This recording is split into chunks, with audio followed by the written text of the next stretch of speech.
Hi friends, hope you are doing well. So in today's video, we will see TDS obligations in case of sale of immovable property by non-resident. जब non resident seller होता है उस case में TDS कौन से section में कितने percentage apply करके कितना पे करते हैं, ये सारा आज हम इस वीडियो में देखते हैं। उससे पहले सेक्शन 194 IA की जो बेसिक प्रोविजन है उसको देख लेते हैं। तो जैसे कि आपको पता है, फाइनेंस एक्ट 2013 से 194 IA इंट्रोड्यूस हुआ था और जिसके तहत जब भी कोई इमूवेबल प्रॉपर्टीज सेल होती है और उसकी सेल कंसिडरेशन 50 लाख से ज़्यादा होती है तो buyer is required to deduct TDS at the rate 1% और उसको 26 QB में, जो कि रिटर्न कम चलन है उसको गवर्नमेंट में डिपॉजिट करना पड़ता है।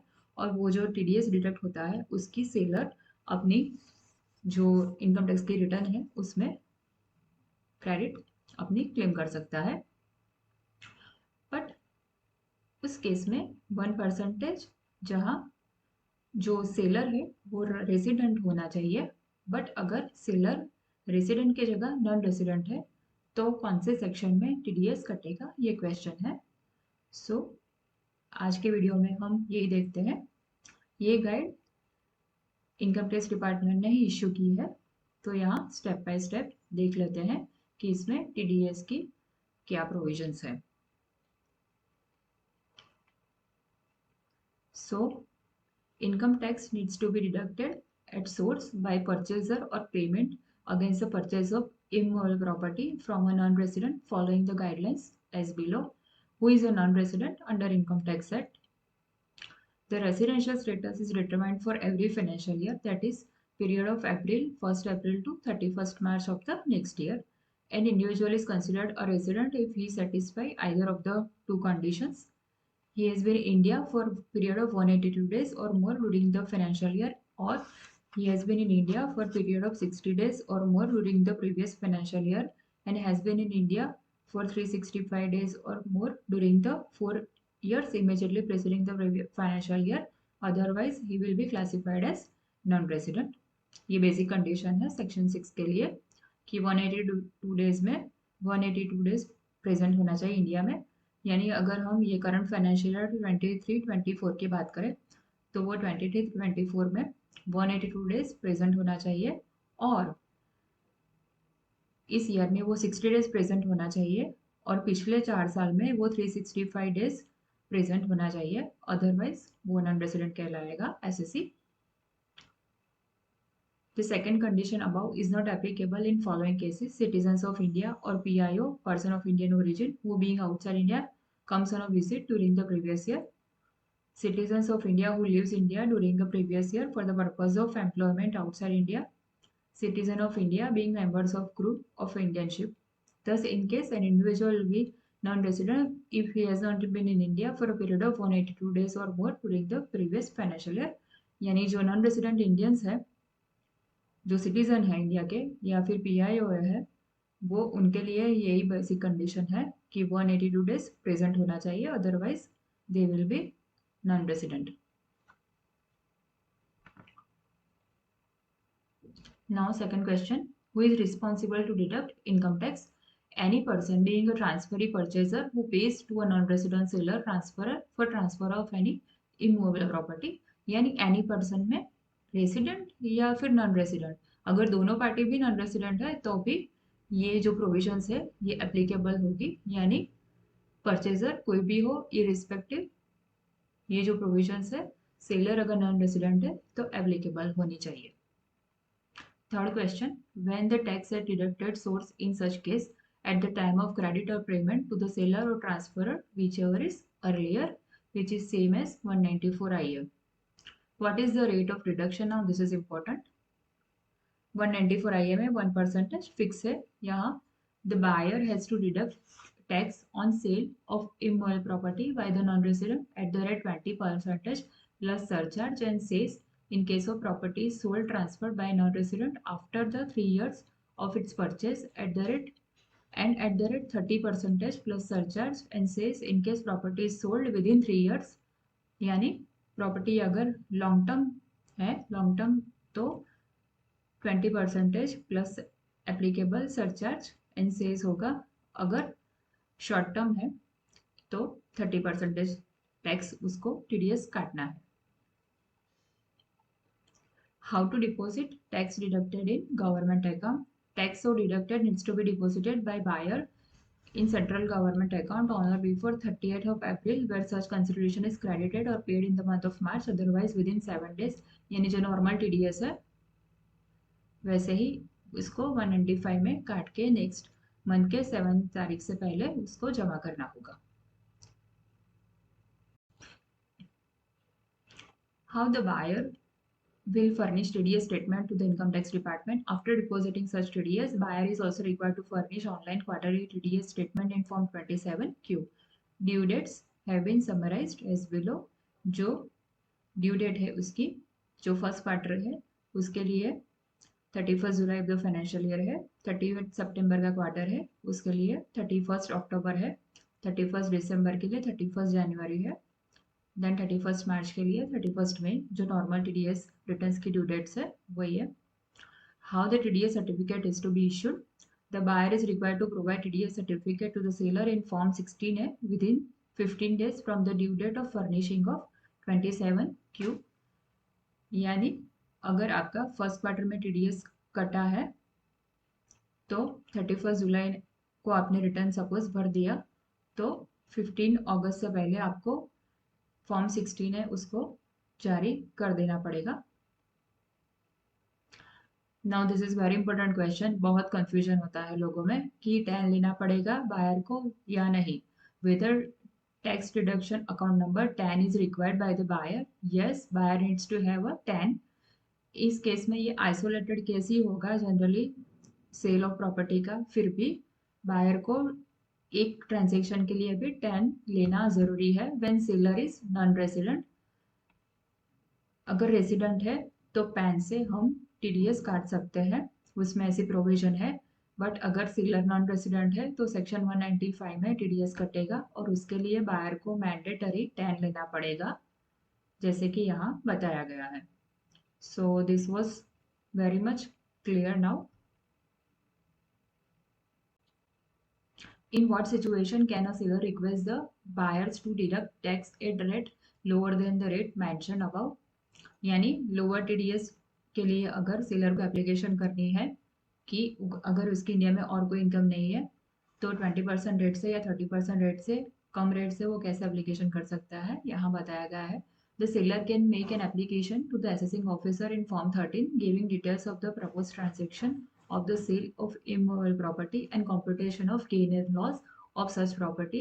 If AO is satisfied with the facts of the assessee justifies the deduction of tax at lower rate or no deduction of such tax as case may be, he may issue him an appropriate certificate. यानी lower rate या nil rate पे वो certificate को issue कर सकता है। For making such application to the AO, it is mandatory for the seller to have its PAN. Further seller would also need to provide 10 of the buyer. जैसे कि आपको पता है जो 197 में एप्लीकेशन होती है उसमें जो डिडक्टिव है उसका 10 मैंडेटरी मेंशन करना पड़ता है कि कौन सी सम पे कितने परसेंटेज लोअर टीडीएस रिडक्शन चाहिए। तो जो सेलर है नॉन रेसिडेंट उसका पैन मैंडेटरी होगा, जो बायर है वेदर रेसिडेंट और नॉन रेसिडेंट उसका 10 मैंडेटरी होगा। The seller can provide such certificate obtained from the income tax department to buyer so that he can deduct such lower rate in accordance with the certificate. दूसरा option क्या है? पहला option rate के लिए हो गया कि लोअर रेट पे अगर एप्लीकेशन करनी हो तो फॉर्म 13 में कर सकते हैं, उस पर मैंने बहुत एक डिटेल वीडियो बनाया है। The buyer also has an option for making application to AO under section 195(2) to determine the appropriate proportion of the sum payable to non-resident seller which is chargeable to tax in India and on which he is required to deduct at source. In such case, buyer can deduct tax only on such proportion of sum as determined to tax payable in India by income tax department and not on the entire sum payable to the non-resident. Section 195(2) की provision को भी एक बार देख लेते हैं। Where the person responsible for paying any sum chargeable under this act other than salary to a non-resident considers that the whole of such sum would not be income chargeable in case of recipient, he may make up an application in such form and manner to AO to determine in such manner as may prescribe the appropriate proportion of such sum to chargeable, and upon such determination tax shall be deducted under subsection 1 only to that proportion of income which is so chargeable. यानी ये जो 195(2) में application करनी है वो buyer को करनी पड़ेगी, मतलब आपको बायर को रिक्वेस्ट करके ये एप्लीकेशन करानी होगी कि कैपिटल गेन जो है लॉन्ग टर्म या शॉर्ट टर्म उस पर ही टीडीएस काटने के लिए ये एप्लीकेशन सेलर नहीं कर सकता, बायर है। और इसके लिए फॉर्म भी देख लेते हैं कौन सा है। सो ये फॉर्म है, फॉर्म नंबर 15E। ये रेसिस पे जैसे फॉर्म 13 फिल करते हैं वैसे ही एप्लीकेशन करना है, ऑनलाइन मैंडेटरी है। Application by person for a certificate under section 195(2) and 195(7) for determination of the appropriate proportion of the sum payable to non-resident chargeable to tax in case of recipient to AO, I being the person responsible for making payment to non-resident, I मतलब buyer. तो ये application buyer को करनी है। फिर यहाँ details है, details of the pair, details of the resident. देखिए यहाँ भी लिखा है 10 is compulsory for application under section 195। सो ये एक आप देख लीजिए, 195 में अगर एप्लीकेशन करनी है तो 10 बायर को लेना पड़ेगा। और यहाँ पूरी ट्रांजेक्शन डिटेल है।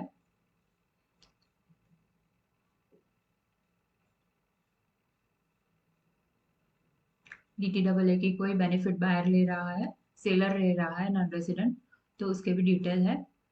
टैक्सेबिलिटी अंडर एक्ट,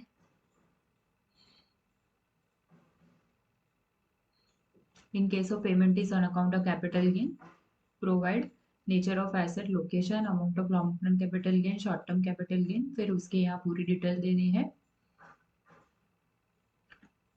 कोई भी नेचर का पेमेंट हो ये एप्लीकेशन हो सकती है, बट हम यहाँ सेल ऑफ इमूवेबल प्रॉपर्टी की बात कर रहे हैं तो कैपिटल गेन एप्लीकेबल होगा। बट इस केस में बायर को करनी होगी, सेलर नहीं कर सकता। तो आपको बायर को कन्विंस करके रिक्वेस्ट करनी पड़ेगी कि जो कैपिटल गेन है उस पे टीडीएस काटने के लिए आप ये एप्लीकेशन हमारे बिहाफ पे करें एओ को। सो हम इस जो पूरे वीडियो है उसका एक टेक अवे देख लेते हैं। So TDS obligation in case of sale of immovable property by non-resident. TDS is required to be deducted under section 195 and not under section 194 IA. वो first and foremost. Then rate of TDS is 20 or 30% plus applicable surcharge and cess and not 1%. That is second. Buyer is required to deduct TDS on entire sale consideration unless seller has obtained lower reduction certificate. ठीक है, पूरे सम पे आपको काटना है। वो 50 लाख से कम हो तो भी उसमें 50 लाख की लिमिट 194 IA के लिए है, 195 में नहीं है। तो कोई भी 1 लाख का भी ट्रांजेक्शन है तो भी आपको 195 में टीडीएस काटना है in case of sale of immovable property when seller is non resident. ये बात आपको याद रखनी है। Then buyer is mandatory required to obtain 10 number. Buyer individual हो या ना हो उसको 10 कंपलसरी लेना पड़ेगा। TDS required to be deducted on payment of credit whichever is earlier and to be deposited by the 7th of the following month. Return is to be filed in form 27Q and form 16A is to be issued to the seller. Seller can of course claim TDS credit in ITR. Then seller, non-resident seller can apply for lower reduction in two ways. Application for a lower rate TDS in form 13, जो regular tax payer है वैसे ही form 13 में जो non resident है वो कर सकता है। और इन फॉर्म 15 है by buyer application to be deduct TDS on capital gain in form 15 है, बट ये एप्लीकेशन बायर को करनी है, ये सेलर के बिहाफ पे कर सकता है, ये एप्लीकेशन सेलर खुद नहीं कर सकता। So that was for it. आपके कोई क्वेश्चन हो तो आप कमेंट में डाल सकते हो। आई होप ये वीडियो आपको यूजफुल होगी। Thanks for watching my video. Have a good day.